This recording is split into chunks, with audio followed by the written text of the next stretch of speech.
I follow a different interpretation of the ancient Vedic system of thought, and there are many, many books in this ancient school.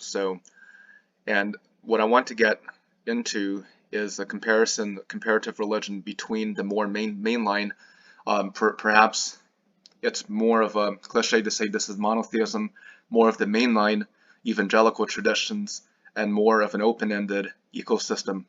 Nothing is entirely black and white. So if I, study in Islam, Christianity, and Buddhism, I don't say these systems are one size fits all, but I believe the beginning point is slightly more nuanced based on your own interpretation. And there's 1,001 different interpretations of the Bhagavad Gita. So here's the difference. I believe that the starting point of a spiritual path is different from more of the mainstream religions. In this case, what I mean by mainstream path is sometimes there's a series of books. What does the divinity say in these sacred scriptures? Whether you're talking about the Bhagavad Gita, basically the holy scriptures in Christianity and Islam and Judaism and different other faiths, including Jainism, Sikhism, but there's the concept that basically interpret this sutra, even Buddhism, it's meditation, but there's also basically a concept that there's a written commandment to be interpreted by the devotee. But what I want to say is, I believe that the one valid starting point is not necessarily looking at any traditional scriptures, but it starts with its contradiction, because this concept is kind of in a book. It's the concept of your own inner swabhava. And why is this extremely important? Because even speaking to some spiritual people following Buddhism or different, basically open-ended, even New Age, even among the spiritual folks, I have heard basically this idea that I've become spiritual in contrast to some people who are so materialistic, money-driven, compelled forward by profit and more profit, and just making that sale. But I want to say something here. Taking a look at the ancient Vedic tradition, your own path to liberation or moksha is entirely dependent on your own nature. It is not.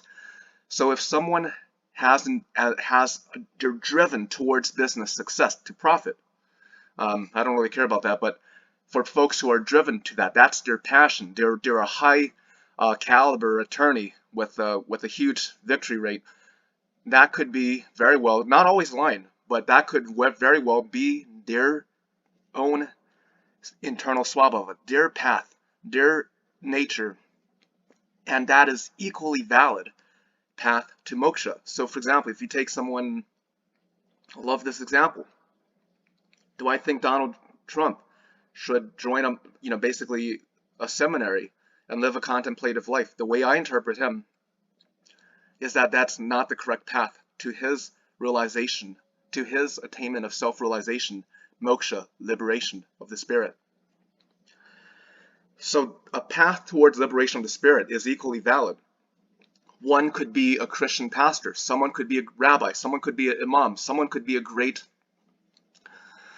basically member of the military. All these paths are co-equal, and the difference is that your starting point is look into your own intrinsic nature. You don't need to get all deep into past life studies, even though that's relevant. From day one, it's helpful to have other people's testimony, and I have other people's testimony. From day one, are you the most violent, confrontational, just the most bloody violent from day one? So there's nothing, that's not a sin, that's your own constitution. Some people are driven, basically they're driven towards different approaches. For example, some people are driven to marriage. Some people have no inclination to marriage and carnal relations. The topic of human sexuality, there's this idea that this idea is incorrect. If someone has no inclinations versus someone who is just so carnally driven all the time, and I think the key point is to not be overwhelmed by the mode of passion, but the intrinsic nature of being carnally driven, or having no carnal drive. Neither not having a carnal drive, and vis-a-vis being carnally driven, they're not inherently one is not better than the other. It becomes adhering your path to your inner nature and finding the best way to channel it towards the realization of liberty, moksha, self-realization. So this is what I find beautiful about Shinto. And also, I basically read Bhagavad Gita. I can't really read for lengths at a time, and the Bhagavad Gita is a very consumable, spiritually consumable piece of literature. So I can read the Bhagavad Gita from cover to cover. You can read the Bhagavad Gita from cover to cover, I think, within a day or so. You might have some trouble with other texts, but if you don't like reading, the Bhagavad Gita is going to be, might be right up your alley. And if you don't like reading at all, and if you just really don't like any semblance of organized religion, you don't even need to go to a shrine. Look at nature. Look at this image.